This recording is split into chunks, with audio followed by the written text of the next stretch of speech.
बिस्मिल्लाहिर्रहमानिर्रहीम। अस्सलाम वालेकुम यूट्यूब फैमिली, कैसे हैं आप सब। उम्मीद है सब खैरियत से होंगे और मज़े की लाइफ जी रहे होंगे। अल्लाह पाक आप सबको अपने हिफ्ज़ ईमान में रखे और सेहत तंदुरुस्ती वाली लंबी ज़िंदगी अता फरमाए। तो व्यूअर्स, आज हम आपके लिए लाए हैं बहुत ही स्पेशल और बहुत ही यूनिक रेसिपी, अंडे का कोरमा। बनाने में बहुत ही आसान है और खाने में बहुत ही टेस्टी है। तो व्यूअर्स, अंडों का कोरमा बनाने के लिए हमें जो जो इंग्रेडिएंट्स चाहिए मैं आपके साथ शेयर करता हूँ। अंडे हमने लिए 4 अदद, इनको हम बॉईल करके इनको दो दो पीस में काट लेंगे या ज्यादा पीसीज में भी आप काट सकते हैं। प्याज हमने लिया है एक दरमियाने साइज का, उसको भी हमने बारीक काट लिया है। टमाटर हमने लिए हैं 2 अदद, उनको भी हमने काट लिया है। मटर हमने लिए हैं हाफ कप। शिमला मिर्च हमने लिया है एक छोटे साइज की, उसको भी हमने काट लिया है। अदरक लहसुन का जो पेस्ट है वो हमने लिया है 1। इसके बाद व्यूअर्स, इसमें मसाले जो ऐड होने हैं उसमें जीरे धनिए का पाउडर है वो हमने 1 टेबल स्पून लिया है। हल्दी हमने ली है हाफ टी स्पून। सुर्ख मिर्च हमने ली है 1 टीस्पून। नमक हमने टेस्ट के हिसाब से इसमें ऐड करना है। गरम मसाले का पाउडर हमने लिया है 2 चुटकी। तो व्यूअर्स, रेसिपी स्टार्ट करते हैं। बिस्मिल्लाहिर्रहमानिर्रहीम। तो व्यूअर्स, हमने हाफ कप ऑयल लिया है।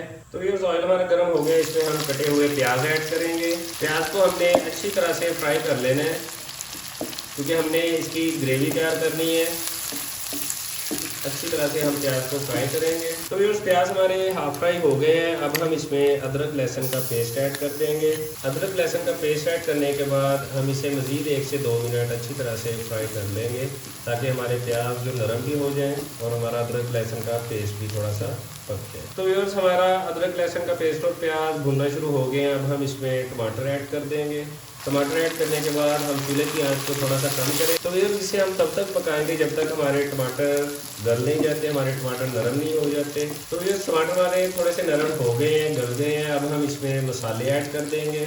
मसाले ऐड करने के बाद हम इसे अच्छी तरह से मिक्स करेंगे और अब हम मसालों को पकाएंगे 1 से 1.5 मिनट। तो व्यूअर्स, मसालों को हमने 1 से 1.5 मिनट पका लिया है। अब हम इसमें हाफ कप पानी ऐड करेंगे। पानी ऐड करने के बाद हम चूल्हे की आंच को थोड़ा सा कम कर देंगे और इसे ऊपर से ढाँप देंगे ताकि हमारे प्याज और टमाटर अच्छी तरह से गल जाए। बिस्मिल्लाहिर्रहमानिर्रहीम। तो व्यूअर्स, अब हम ढक्कन को उतारते हैं कि हमारे प्याज और टमाटर अच्छी तरह से पक गए हैं। अब हम इसमें मटर ऐड कर देंगे। तो व्यूअर्स, मटर ऐड करने के बाद हमने इसमें हाफ कप पानी और ऐड किया है। अब इसे 5 मिनट के लिए हम दोबारा ढाँप देंगे ताकि हमारे मटर भी अच्छी तरह से पक जाए। बिस्मिल्लाहिर्रहमानिर्रहीम। तो व्यूअर्स, 5 मिनट हो गए हैं, पानी तकरीबन खुश्क हो गया है, हमारी ग्रेवी बहुत अच्छी तरह से तैयार हो गई है, हमारे मटर भी गल गए हैं। तो अब हम इसमें शिमला मिर्च ऐड करेंगे। शिमला मिर्च ऐड करने के बाद हम इसे 1 से 2 मिनट और पकाएंगे। तो व्यूअर्स, हमने शिमला मिर्च ऐड करके इसे 2 मिनट पका लिया है। अब हम इसमें बॉईल किए हुए अंडे रखेंगे। अंडे ऐड करने के बाद हम इसके ऊपर सब्ज धनिया ऐड कर देंगे कटा हुआ। तो व्यूअर्स, सभी कुछ ऐड करने के बाद हम इसको ऊपर से ढाँप देंगे और इसे बिल्कुल लो आंच पे 1 मिनट के लिए हम पकाएंगे।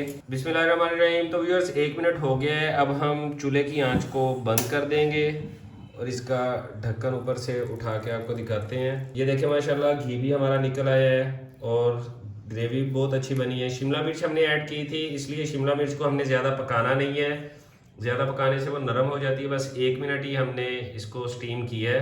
तो अब हमारा अंडे का कोरमा बिल्कुल तैयार है। अब हम इसे डिश आउट कर लेंगे और सर्व करेंगे। बिस्मिल्लाहिर्रहमानिर्रहीम। तो व्यूअर्स, ये थी हमारी आज की रेसिपी, अंडे का कोरमा। उम्मीद है आपको पसंद आई होगी। आप भी घर में ट्राई करें, इंशाल्लाह ताला बहुत अच्छा बनेगा।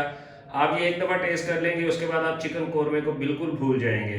तो व्यूअर्स, अगर आपने हमारे चैनल को लाइक और सब्सक्राइब नहीं किया तो हमारे चैनल को लाइक और सब्सक्राइब कर लें और बेल आइकन को भी प्रेस कर लें। ऐसी मज़ेदार वीडियोस के लिए हमारे साथ जुड़े रहें। मिलते हैं अगली वीडियो में, तब तक अपने भाई को इजाज़त दीजिए। अल्लाह हाफिज़।